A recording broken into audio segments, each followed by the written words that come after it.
mendengar firman Tuhan. Nyatakan isi hatimu bagi kami semua. Berkati jemaatmu dalam nama Tuhan Yesus Kristus. Shalom saudara semuanya. Yuk kita dengarkan firman Tuhan ya. Supaya ini menguatkan saudara, memberikan semangat yang baru buat kita. Sebab kita percaya saat firman Tuhan kita dengar, iman itu muncul, iman itu timbul. Kalau hari-hari ini sedang terjadi tekanan, serangan, bahkan mungkin ketakutan sedang melanda, sedang terjadi, percayalah, bukan hanya Indonesia, seluruh dunia sedang mengalami ini. Tapi sebagai orang percaya kita tahu bahwa firman Tuhan berkata di dalam Pengkhotbah 3 ayatnya yang pertama tertulis begini. Untuk segala sesuatu ada masanya. Untuk apapun di bawah langit ada waktunya. Jadi yakinlah sebagai orang percaya. Kuatkan imanmu. Cari Tuhan.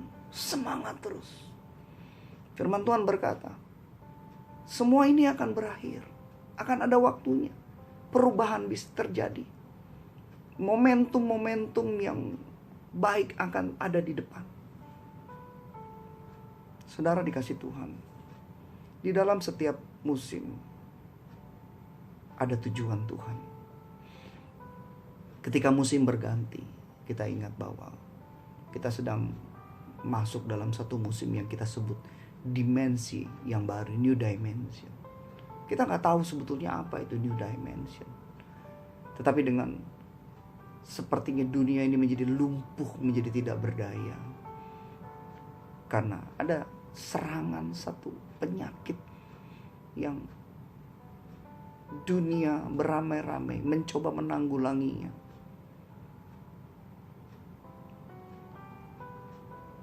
Saya ingat firman Tuhan, saudara, ketika umat Israel dalam tulah ke-10, mereka berdoa, mereka dikatakan oleh Tuhan, perlindungan darah anak domba akan melindungi engkau. Malam hari ini saya mau bilang, saat mata hatimu, jiwamu mencari Tuhan, sebab tidak ada lagi tempat untuk bersandar, untuk berpegang barangkali. Ada satu tempat, yaitu tempat di mana bersama dengan Tuhan. Firman Tuhan berkata, saudara, Allah itu hadir waktu hati kita mencari Dia. Waktu mata Tuhan itu selalu ada mencari di muka bumi ini orang yang bersungguh hati. Biar malam ini Tuhan menemukan kita bersungguh hati. Kita berdoa, kita minta semua ini berlalu. Dan firman Tuhan berkata, ada masanya akan berlalu. Ada waktunya akan berlalu.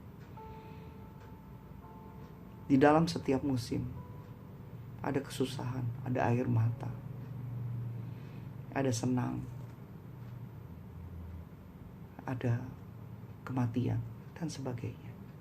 Tapi percayalah, Tuhan izinkan segala sesuatu terjadi. Kitab Roma 8 ayat 28, untuk mendatangkan kebaikan buat orang yang mengasihi Tuhan. Jadi pasti akan ada masa yang baik. Pasti akan ada kebaikan yang akan kita terima. Tuhan punya tujuan. Akan ada nilai-nilai yang bisa kita dapatkan selagi masa sukar, selagi masa sulit. Waktu kita mengerti bahwa Tuhan sedang bekerja. Ayat firman Tuhan saya mau bacakan, saudara.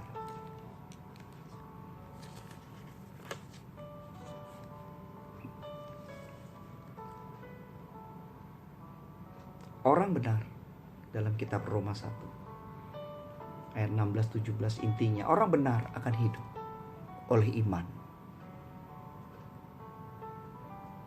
Iman itu apa? Iman adalah bagi saya adalah kegigihan untuk tetap bertahan, untuk tetap tabah, untuk tetap menguatkan diri di masa-masa sukar, di masa-masa sulit. Sebab orang yang keluar dari masa sulit, dia akan memperoleh kekuatan yang baru. Orang yang keluar dari masa-masa sulit, dia menjalani dengan tabah. Dia akan punya nilai yang tinggi dalam hidup ini. Dia akan menjadi, firman Tuhan katakan, pemenang dalam hidup ini. Dan firman Tuhan berkata, orang benar akan hidup oleh imannya. Akan hidup. Saudara dan saya akan terbebas. Saudara dan saya akan terlepas. Saudara dan saya akan dipelihara. Saudara dan saya akan memasuk ke dalam masa yang lebih baik dari hari ini. Sebab itu, mari di dalam masa musim ini belajar. Ada tujuan Tuhan. Ada maksud Tuhan yang bisa kita dapatkan. Ada nilai yang bisa kita dapatkan dari setiap kejadian, dari setiap musim yang terjadi. Saya berdoa, saudara diberkati. Saya berdoa, jangan patah semangat. Saya berdoa, jangan khawatir. Sebab kekhawatiran kita tidak akan menghilangkan apapun juga. Tetapi waktu kita mempercayai firman Tuhan, kita berjaga-jaga, kita melindungi diri, kita diam di rumah, cari Tuhan. Saya percaya hari-hari yang kita lalui, saudara akan melihat masa depan yang lebih baik dari hari ini. Tuhan memberkati saudara semua. Saya berdoa, Tuhan jagai saudara. Saya berdoa, Tuhan berikan berkat, anugerah, kesehatan, umur yang panjang. Tidak ada yang sakit. Kuasa darah Yesus bungkus saudara. Di dalam nama Tuhan Yesus Kristus. Ya Tuhan berkati.